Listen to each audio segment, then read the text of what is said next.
Welcome to Means of Grace, a podcast produced by the Western North Carolina Conference of the United Methodist Church.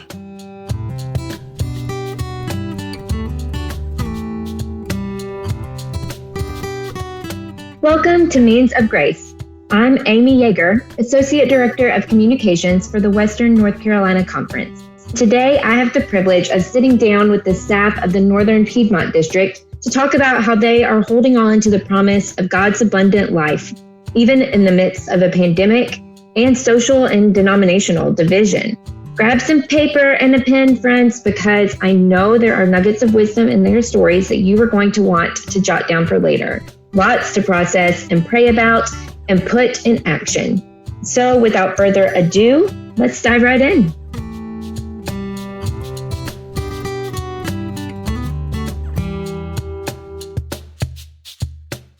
Thank you for joining us on Means of Grace this week. I am joined by the Northern Piedmont staff and lay leader. We have Bev Copley, the district superintendent. I'm going to let y'all introduce yourself. So why don't y'all do that? They can hear your voice. So Bev, let's start with you.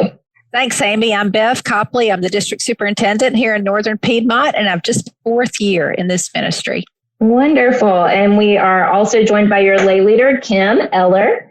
Kim, tell us about you, where you go to church. I'm Kim Eller. I have the great privilege and honor of being the lay leader here in this district. I belong to Newland Street United Methodist Church here in Greensboro, and I believe this is my third year. I came in when Bev came on. Wonderful. And Maria King, who is your Vitality Specialist? Hi, my name is Maria King, and I'm the Vitality Associate, and I started in this position in 2013. Great. And we have Lynn Gilbert, who is one of the district administrators in Northern Piedmont. I'm Lynn Gilbert, and I've worked in the district office for 11 years now, and I'm a member at West Market Street here in Greensboro. Great. And last but certainly not least, Londa Wallace. Hello, Amy. I'm Londa Wallace. I'm a district administrator for the Northern Piedmont District Office, and I've been here 34 years serving as a district administrator. Great. Now, Wanda, I hear that you are the longest tenured district administrator in the conference. Is that correct? Yes, they hired me when I was just an infant. I say I went from the crib to the computer. That's wonderful. 34 years. So this is a part of a series that we have been doing, getting to know our district staffs and what you all are involved in, what lights you up and what you're passionate about, and how you are leading our churches, our clergy, and our laity. So Beth, I'm going to start with you as the district superintendent. What has been, or what have been some of your goals and leadership priorities for the Northern Piedmont District? Well, Amy, I think what lights me up is teamwork. And what I really feel is a distinctive in our district is the fact that we are a team. Our playing field is flat in this district. We do everything that we do as a team. I was really blessed to come in behind Nancy Rankin, who's one of the strongest leaders in our conference. And she had been superintendent of this district and also is my career mentor, and it really just meant a lot to me in my ministry journey. And so coming in, I think I really just wanted to continue the things that Nancy has done and did do when she was superintendent. She believed very strongly in teamwork. She believed very strongly in equipping the saints for the work of ministry, the work of the laity, never robbing the laity of their ministry, but equipping them for it. She calls all of her leaders into high accountability, and we tried to do that. And certainly I wanted to continue the distinctives of spiritual maturity and beloved community. And so in my time, I really think I've just wanted to carry those things on and to see those things thrive and to see all of our ministers, all of our clergy and all of our laity and their ministries to thrive as well. So thriving as a team is something that sticks out to me about one of your goals. And you mentioned to me before recording that one of your theme songs for your leadership, one of the songs that you've kind of adopted is Thrive by Casting Crowns. And that made me curious. I got on to look at the song and to learn a little bit more about it. And Mark Hall, who's the lead singer and songwriter for Casting Crowns, said this about the song and why he wrote it, what it meant to him. He said, "When I talk to families at my church about how they are doing, they always say, 'We're just surviving.' And that is not the life that God designed us to live." And I wonder, it really struck a chord with me about how many times have we heard, especially in the last 18 months in this pandemic, before that, but most especially now, and maybe even more from our clergy and our clergy families, we're just surviving, or we're barely surviving, or we're trying to survive. How are you helping the clergy, or what has this meant to you to move beyond just surviving into thriving? Well, when our pastors tell us they're surviving, we come back with, we want you to do way more than survive. And you were made for more than just surviving. I think we were all made to thrive. My personal scripture for that is John 10:10. Jesus is speaking to all of us who are the sheep. I came so that they may have life and have it abundantly. And so I believe in the abundant life of Jesus Christ, and I believe that it can be found. I believe it takes the spiritual disciplines to find that life. And I believe that Jesus wants us to have abundant life no matter what life circumstances. It was certainly easier to talk about thriving in 2018 than it has been in 2021, but we've not gone off that message. We still are asking our pastors, how are you thriving? What are you doing in your spiritual disciplines? Do you observe the Sabbath? Where do you find joy? How do you manage your energy? Our time is going to get away from us, but our energy is so important to steward. What are they doing with their time, and what sort of life-giving practices and principles are they following? Those are some of the things we really deeply care about. We care about the souls of those leaders, laity in leadership and clergy in leadership as well. Well, Kim, I want to move to you. That leads me to another question of, if we're talking about surviving and thriving beyond survival as a team, of course, that means for our churches that our clergy and our laity have to be able to work together, have to be on the same team.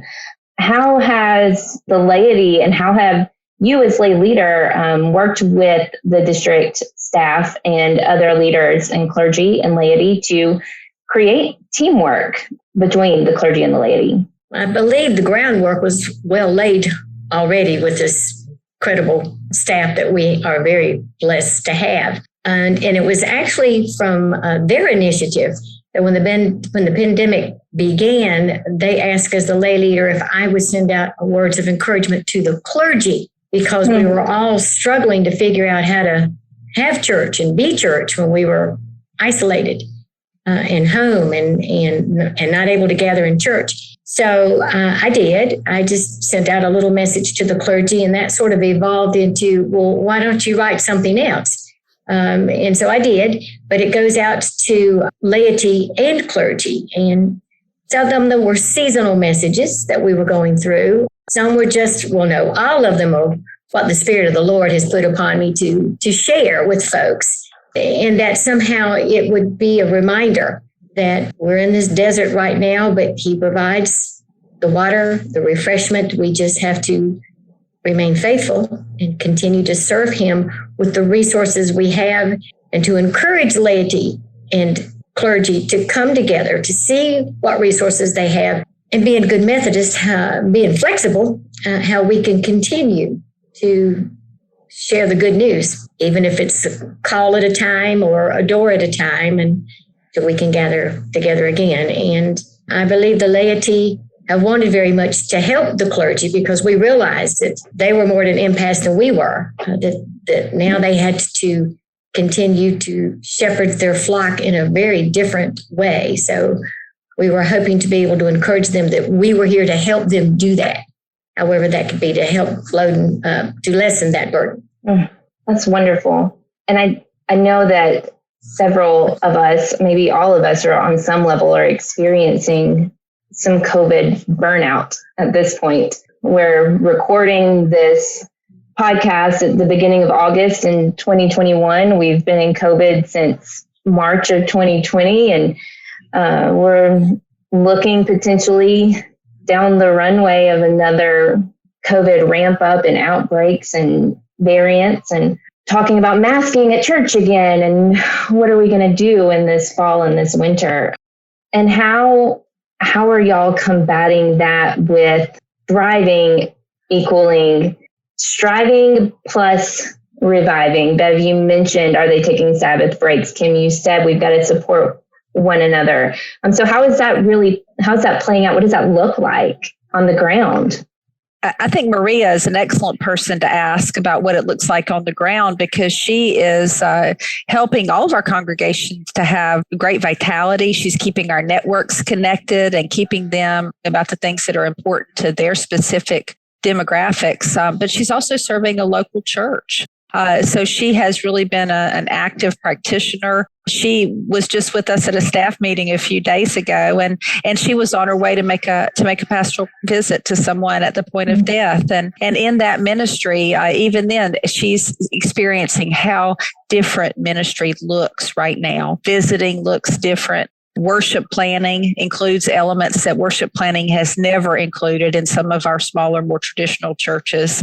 Administrative meetings and charge conferences have a Zoom factor now included in each of one of them. Children's ministries are completely different and even more different lately. Fundraisers and long-held fellowship events are completely different. And opinions about the vaccine vary widely across the district and across the conference. So I think Maria's experience is one to tap into today. Well, I want to answer your question about how pastors are supposed to be adaptive. How are they supposed to preach the good news? And how do they take care of themselves and their holiness and their work? So we'll talk a little bit about missional networks in a minute, but I think you'll see this as an example of why missional networks thrive in our district, is that we always have themes for the year that are relevant. And we came to agreement that trauma and working with trauma in our communities is so important. And we need to know how trauma affects us, affects our community, it affects our church, affects our family, and it affects us as a connectional system where pastors move. So we talked a lot about trauma, and then COVID happened during that time. And so it really kind of had a bigger meaning. And so, abbreviated understanding of trauma is something bad that's happening at a very unexpected time. And we experience that all the time as human beings. So we talked a lot about that. And then when I was meeting with pastors, I met with every missional network once a month. And we really worked on understanding trauma right now. And if we understand it and we can talk about it and we can see how we can be nurtured through trauma. And throughout the whole experience, our missional networks were frontline disaster relief, frontline trauma. And we worked really hard on loving each other and making sure our clergy were taking care of themselves and making sure our churches were taking care of themselves with trauma during this time. So a healthy understanding of trauma is huge. And if you don't understand trauma, you can't get through a pandemic. And you can't get through anything if you don't understand what trauma is and what it does to our bodies, our minds. And so it was really important for us to see people's faces, to hear how they were doing. And then when one pastor was down, the whole network rallied, and we really were a missional network. We were the body of Christ. And so it was natural because we thrive on missional networks. We thrive on community, and we don't function by ourselves. So with that understanding, it was just natural and it was easy. Everybody knew what they needed to do. And that's what's so beautiful about our district. Wow. And did you say that y'all started talking about trauma before COVID? Yeah, that's right. That's right. We started in the fall, and we knew that we wanted it to be our theme. And Maria did some great work with the North Carolina Council of Churches, is it called Partners for Health and Wholeness, Maria? And we were able to bring laity and clergy into some meetings to talk about trauma. And lo and behold, we all experienced one together. And it did help us that we didn't know that it was God preveniently preparing our district for what was ahead. But we already had the mechanisms in place to talk about how we could thrive even in unexpected times. And the scriptures are our guide. The scriptures are the stories of God's people not only surviving unexpected events, but thriving in them and learning and growing together as a community amidst something that may feel very, very difficult at the time. I mean, it's been a holy week, a holy year, in that regard for us. So it did help us, and Maria did some great work with our networks around that. It makes me think about a post that you did recently, Bev, on the district page, where you talked about being able to name our pain so that we can also pay attention to when we're healing. And that just seems to speak so clearly to this idea of understanding trauma, being able to name our pain.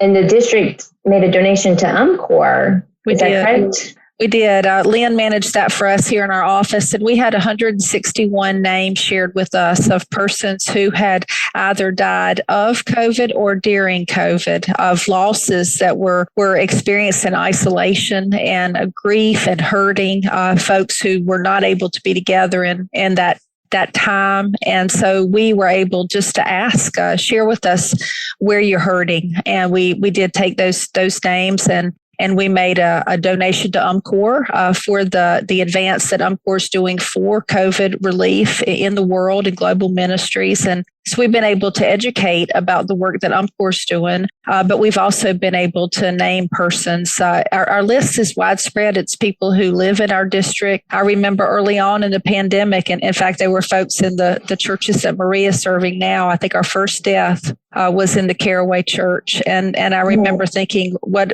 is this going to look like? It was early, and we suffered a lot of loss. We had pastors in our district who lost their parents to COVID, living in local nursing homes here in Greensboro, and they were in isolation from them. And it was a really hard time. And I believe that they all knew that we were surrounding them and our care and concern, and not just ours in the office, Kim's concern in her daily life as lay leader, the concern of their network partners, filling in for each other. Maria's story that she was telling, we had a pastor in the hospital, and one of his neighboring churches said, I'll take your worship. I'll do that. And another neighboring church said, I'll take all your pastoral care. You take care of you. And that's just one tiny, beautiful example of what networks can do. And they're real relationships. They're not just names on an Excel spreadsheet. And I think Maria helps to engender the real relationships there. Bearing each other's burdens and lifting each other up is a part of teamwork, and so that you can thrive together and not alone. So tell us about the efforts that the missional networks have made for vaccinations, and how did y'all get involved in that?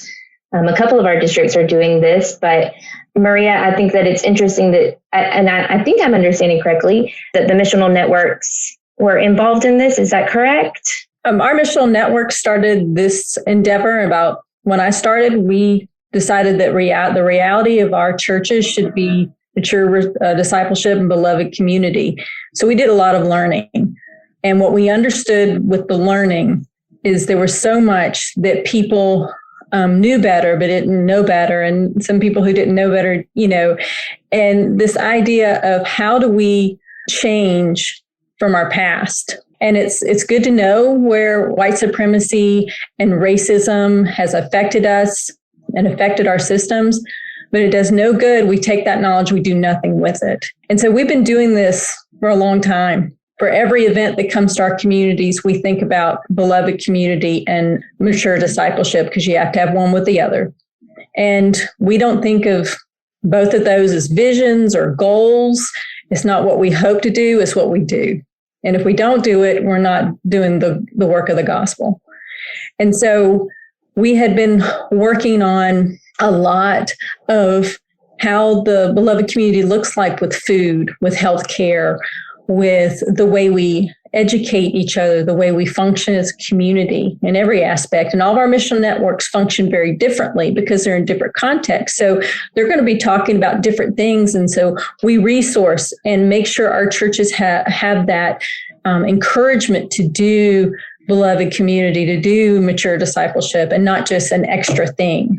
And so when COVID hit, and even before COVID hit, we understood that there was a lot of tension coming up with the election, and we needed to, and we're grateful we already had so much dialogue with cross-cultural appointments and cross-cultural missional networks having this dialogue. And so it became more of taking it to the next level of what do we do, what do we say, how do we act? And we had to change. We had to know better. We knew better, so we had to do better. And we've been working with the health departments since 2013. We've been working with local community nonprofits. So when something like this happens to your community, we already had the relationships. It was like, okay, now what do we do? And so the first thing we knew when a pandemic was going to hit is we knew that communities of color were going to be hit the hardest. And so our missional networks and our local leaders got together and we had a lot of dialogue. We did a lot of education. We had a lot of honest conversations about our history and how we've acted badly and violently against our communities when it comes to healthcare. And so I facilitate, we have lots of cross-cultural appointments, and I've been facilitating conversations on the book called The Unapologetic Guide to Black Mental Health, because we know that all healthcare, that our communities of color have been treated horribly, and we needed to know better. And also our communities, our clergy of color and our congregations of color needed this support and resource of how do we understand health and how do we seek a healthy and whole relationship with God, with each other. So when we had meetings with the North Carolina State Health Department and meetings with our local health department directors, and we were the first to say we need to be in dialogue. So we worked grassroots starting from the beginning when the vaccinations came in place and we saw that there was mainly only white people getting vaccinated.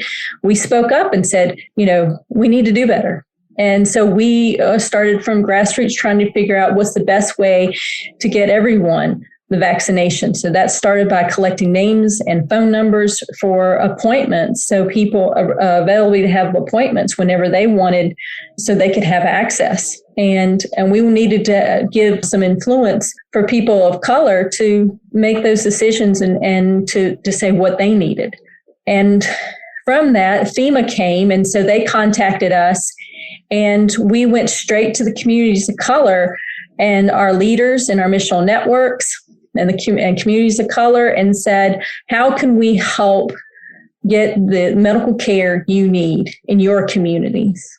And they we had to learn a whole new language. We had to learn a whole new posture of how do you love your neighbor? And FEMA was really gracious. They really kind of said, tell us how to do it. And so our leaders from the grassroots were educating people about the vaccine and also helping people make appointments and also helping people with transportation. And then some of our churches were actually being hosts for vaccinations right now and throughout the pandemic. And now we're at a phase where we're working with the health departments and they're telling us what zip codes are highly unvaccinated. And I'm working with missional networks and community leaders to figure out how can we get the mobile vaccination unit into these zip codes when churches are already gathering. And now with this new spike, we're seeing from our efforts, we're getting a lot of vaccinations done, but we'll need more. And I think it's going to take rise now as more people are wanting more vaccinations. So we've learned a lot, and we're grateful that we stepped forward and said, okay, we're going to do better, but very grateful for our partnerships and relationships.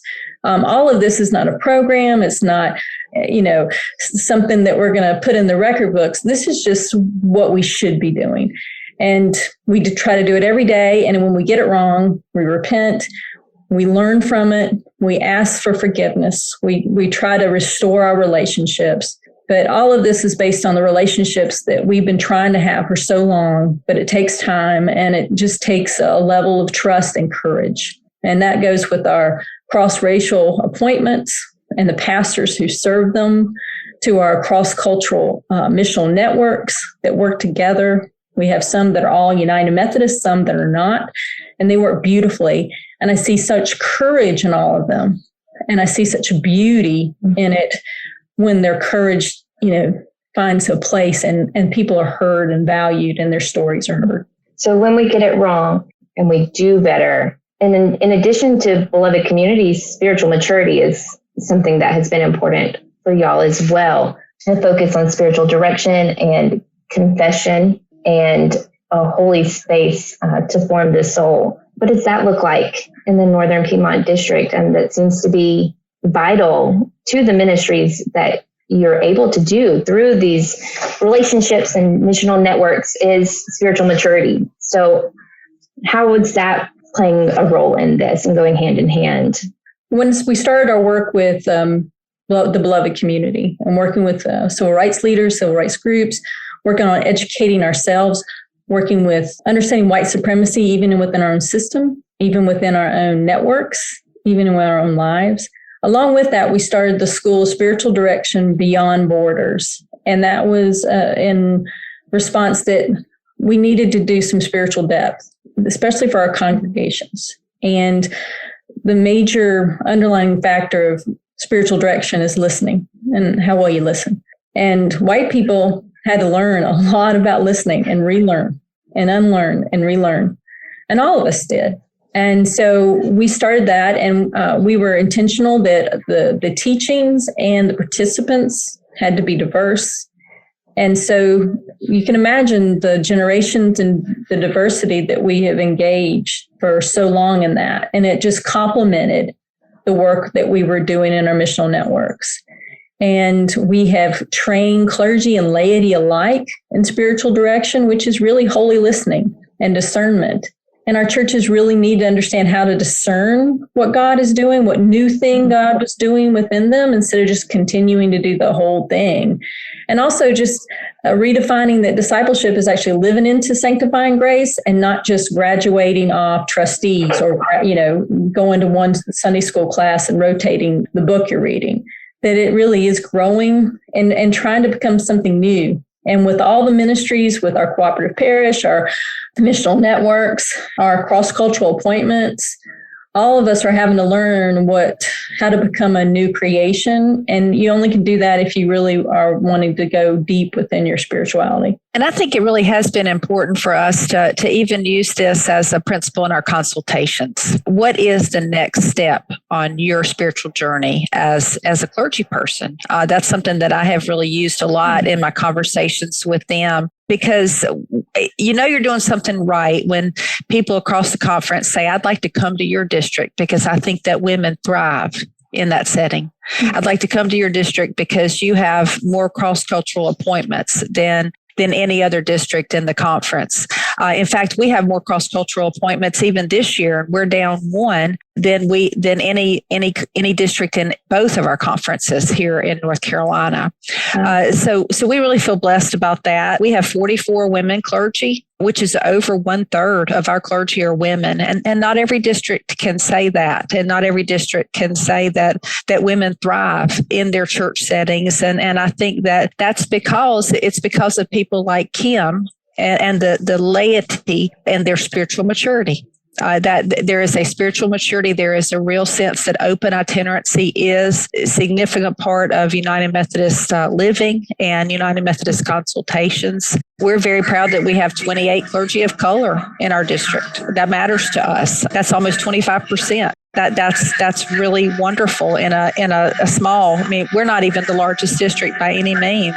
We're more of a medium-sized district. We have 8 women of color serving local churches. We have 5 women serving cross-cultural appointments, 13 cross-cultural appointments this year. And seeing Maria work with them and seeing that them being resourced by Lynn and Londa together in such strong ways, seeing people like Kim Eller reaching out to welcome them to our district. She has reached out to every single new clergy person in our district to say welcome and to introduce herself. And they know that they have become a part of a team. And we have oriented them to the principles in our district, to beloved community, to spiritual maturity. We said to them, There's a high measure of accountability. Again, that goes back to Nancy Rankin and her leadership. We said no secrets, no surprises, no subversion. Tell us what's going on in your churches so we can help you. And so it honors us when they share the things that are tough for them. And we come alongside them to help them, especially during this time, because it is harder to thrive in a pandemic. But the principles are the very same for thriving, no matter what our circumstances. Stay connected to God, stay connected to each other, observe the Sabbath, remember that God is God and we are not. And even saying that out in our local churches has been refreshing. The human side of co-laboring, the expectation that everybody's still learning. And we all are still learning, every one of us, and we're on to perfection, as Wesley would say. We're not all there, but we take it seriously to commit ourselves to learn both about spiritual maturity and the beloved community. Now, Lynn and Londa, I want to pull you guys in real quick too, because they're the key to the whole thing, Amy. Right, Bev. I understand this. I do too. Yes. I mean, Bev and Maria, you may get a lot of FaceTime for the district, and Kim as well, speaking up as lay leader. Lynn and Londa, I know, the behind the scenes work is what makes the FaceTime happen. I mean, it doesn't happen without that. And the two of you both, I know, have been, like we said, working with the conference, or at least as district administrators, for quite some time. So, how has this been different for you all? How have you been able to work as a team to play your role? What has this meant for you? And what have you seen in the district this year that maybe is unique to the perspective that you have? I'm going to let you go with that. I look at the work as I serve God, I'm serving others. And as I serve others, I'm serving God. Mm-hmm. And our ability to work with the laity and the clergy, dealing with the great connection that we have. We've learned, as far as being able to continue through this, we're all on different levels in this world of technology, and we've learned how to be patient with the individuals and help them through technology. Lynn, what about you? We have an awesome team in Northern Piedmont, and genuinely, it gives me, and I believe it gives all of us, great joy to work together, supporting our clergy and laity across the district. It really is ministry, and we've seen a lot of faithfulness and resilience and persistence, our clergy and laity, and it energizes us to work to support the clergy and laity across the district and the congregations with excellence. That's what we try to do. Everything we do it with excellence. So it's a great joy to be part of the Northern Piedmont District. And Lynn, you also have a role to play with our conference, United Methodist Women. Is that correct? I do. I'm the conference webmaster and legacy liaison for United Methodist Women. So I enjoy that very much. That's wonderful. Bev, Maria, you may have to brag on them a little bit, but in what ways have they really had your back? Yeah, Maria, I see your hand. So when I came on board, I learned very quickly that there are two things that I always do. One is when I need someone to process something, I always talk to Lynn because she's a process person. And so I will text her oftenly, and I'll say, okay, I need your wisdom on this. And I'll say, I want to do it this way, and I think we should go this route. And then, we talk about it, and it just makes me like, okay, I get more confident about it when Lynn goes, okay, I think that might work, or this is what I would suggest. And so it's so huge. And I love the United Methodist Women. I think they're amazing. They raised me. And it's really neat to still be connected with them as a conference person when I can connect with Lynn. And then through my community organizing, community development license, and my spiritual direction license, and my coaching license, and all that, all this education, it's really interesting that all of that comes down to this one question I always ask. And this question is, what would Londa do? And because Londa and I have like really deep discussions about some hard stuff, And she's always so wise. And since I've started, that's the phrase, what would Londa do? Because her approach to things and how she asks questions are amazing. She's brilliant at asking really good questions. And so I'm so glad I got to say that about both of them. I don't think I could thrive without them. I know I couldn't. And I'm just really grateful that I still learn from them all the time because they bring such wisdom to this. And I know, and it's really awesome to work with an all-female staff and leadership. And I really have thought I would never be a part of that, but I'm really grateful in my time that I could be a part of that. And I do want to speak of the laity too. I know Kim kind of brushed by that. Please, yes. But I think we need to highlight the laity of our Northern Piedmont District. And the reason, I'm just going to give you one reason, and then I want to give you lots more, but this is a big one. We have lay servant training in our district. Okay. We always have a waiting list for people to get into classes for our lay servant training, a waiting list. And then in our missional networks, we have 2 missional networks that are thriving, and they are run by our laity. And I think that says a lot about how do you empower and equip people and encouraging them that this is the reality of the beloved community and mature discipleship. And our laity want to learn and they want to thrive. And when I meet with missional networks and when I used to go into those settings, the laity were just so hungry, and it was like setting them free and saying, okay, let's do this. We even have a missional network that's looking at just providing lay servant training within their missional network because there's so many laity who want to be empowered and equipped. And we have laity we have a layperson who got trained to educate people about the vaccine. And then we have laity across our district of every color, shape, size, age, technology, knowledge, every range, who volunteered. We had 25 laity who volunteered to call people and be available on the phone to help people on the phone to make a vaccination appointment. And that was just by one ask. And we were a huge part for North Carolina Health Department. And they're really, they're always in conversation with us still about what's our next phase with COVID, because they know of our district and they know how we stepped up. But I can't say enough about our laity, how strong they are in this district. And we couldn't do this work without those courageous, when we do conversations about white supremacy, conversations about trauma, conversations on how do we thrive as a missional network, what's going on in our community. It's the laity voices that are so loud and they lead. And I'm very grateful for them. Kim, people can't see on the podcast, but we're on Zoom right now, and you brought your pom-pom to cheer on the Northern Piedmont District, but I think you're going to need to pass it over to Maria because it seems like she needs to do some cheering for you. You're doing great work.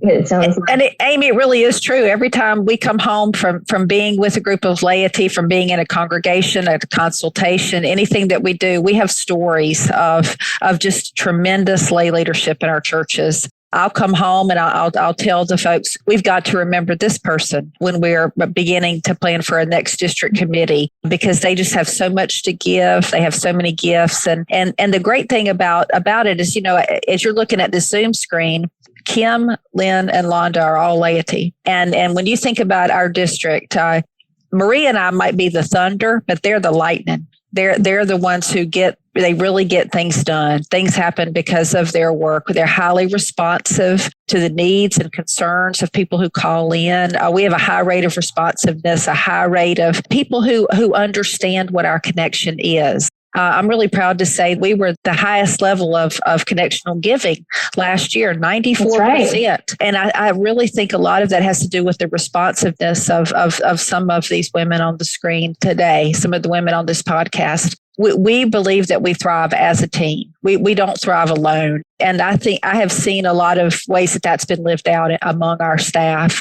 Lynn and Londa are tremendously emotionally intelligent, good decision makers. They really help a lot. Day to day, they're ball carriers for the responsiveness of our district. I couldn't do it without them. I remember when Nancy was retiring, and I had a lot of fear and trepidation about taking this role. And Nancy kept saying, don't worry, Lynn and Londa, Maria will be there.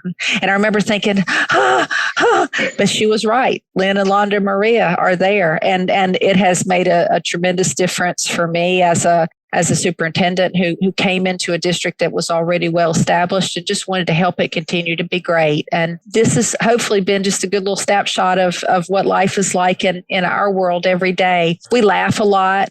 We cry. We help. We hurt with them. We heal with them. We address anything that we need to address. We don't sweep anything under the rug. If it needs to be talked about, we talk about it. We're gathering tonight. One of the reasons we have a hard stop for this podcast is to help a congregation out tonight. So we sleep better when we're able to be that responsive. And we hope that everybody does feel that we care a lot, because we do. May I just share thanking the team, thanking Kim for serving as a lay leader and keeping us connected with the laity, and thank Maria for connecting the laity and clergy. Thank Lynn for being the best teammate ever. There's not anything that Lynn Gilbert can't do. Right back at you, Londa. I love doing this work with you and all of this team. It's awesome. And it helps me thrive as an admin because I serve under Bev Copley. One of the first things she did when the pandemic started, our first Zoom meeting, she asked us each to reach out to 2 or 3 clergy every week just to see how they were doing. And it made a difference. They were grateful that we were just reaching out, asking how they were doing. And another thing that helps me thrive as a district admin, and which may help other admins, is serving under Bev. And she serves, this is an open, an honest, a clear district office with great communication, a safe place to be able to communicate. And Bev has made that a thriving situation for us. And we're grateful, Bev. You're going to make me cry. Thank you. Amen. And I'm very grateful to be a part of this wonderful district, always have been, especially now in a position of leadership. And I've always been grateful for the district staff because they've been very supportive of me, but especially this group now has been very, very supportive and encouraging. But the one thing I've discovered is that laity is truly the backbone of any church. And the better, obviously, or work gets done for the Lord. Because none of you clergy started out as clergy. You started out as laity. That's right. And we trained you and built you up and sent you out. And then we just hang around and do all the work while y'all bring us the word. And we're grateful for that. So this is a good team. It is a good team. I've never been told, let me rephrase that. I have been told no on several occasions, but it's always with a lot of grace and wisdom and a better suggestion. So I love these women and I love them anyway, but they love me. And you just know that it's truly a family, and I'm grateful to be a part of it. See, Kim, aren't you glad you agreed to be on a podcast? We really had to twist her arm to come, but we said to her, Kim, you're part of our team, and this is about thriving as team. And I think it's very obvious to me, and I think it will be to our listeners too, that there is no part of this that could not function without the other. The leaders cannot function without support staff, the clergy not without laity, your communities not without your missional networks. You can see all of the connections happening here. So tell our listeners, especially those who might be in your district, how can they get involved as when they're listening to this and they're excited and they say, I want to be a part of a team. How do they do that? What's their next step? Go to lay servants training to begin with, and then to any of the workshops that are ever. Methodists are good on education. They're always offering all types of workshops and programs. So ask and get involved. That would delight us. We'd love to hear from them. Sometimes when we meet people, we're able to immediately tell that they could take part in district initiatives, that they're great in their local church. We don't want to draw them from their local church in such a way that drains their energy. We want them to thrive, but if thriving would look like being on this playing field with us, we encourage laity and clergy to be a part of our district team. So we just did some new nominations for that, and we've tried to think about people who would thrive by doing that work with us. We have our cohorts for cross-cultural, cross-racial appointments. We have specific conversations with clergy couples. We help them with coaching and mentoring. We have cooperative parish cohorts. We have our work with the Beloved Community Center. All those things are open to people regardless of what district they serve. We'd love to have more voices at the table, especially as it concerns cross-cultural work. Come serve in one of our open lay staff positions. If you're a lay person, we have some full-time ministry possibilities in our district right now. If you take a look at the conference website, it's a great place to serve as a lay person on church staff too. So that's an open place for them. Our spiritual direction school that Maria works on, it's open for anybody in the conference who wants to be a part of it. We have educated clergy and laity from other districts in that work. So we're not cubbyhole, pigeonholed in our own little world. We do a lot of inviting. We do work with other folks too, and we try to collaborate because there are other districts doing great things, and we'd like to get in on that too, so we can all learn from each other. And I think each district has its own unique context, and we're called to be the missional strategist for this context, and it gives us all a lot of joy. That is wonderful. Thank you all for joining me this evening for this podcast. I really appreciate the work that you're doing. I know that hearing your stories is going to excite our annual conference and everybody who gets to listen to this. We will link to the cohorts. We will link to the lay servant trainings and all of the other things that were mentioned. I'll go back and listen, and we'll put all of those links in the show notes. So please go look at our show notes on our website at wnccunc.org/means of grace.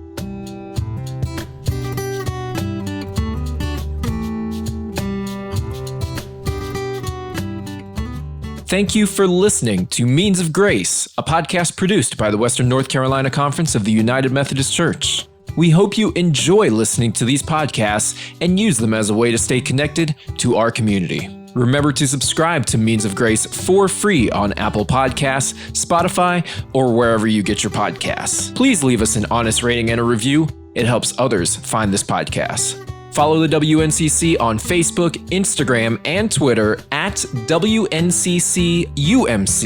Once again, that's at WNCCUMC.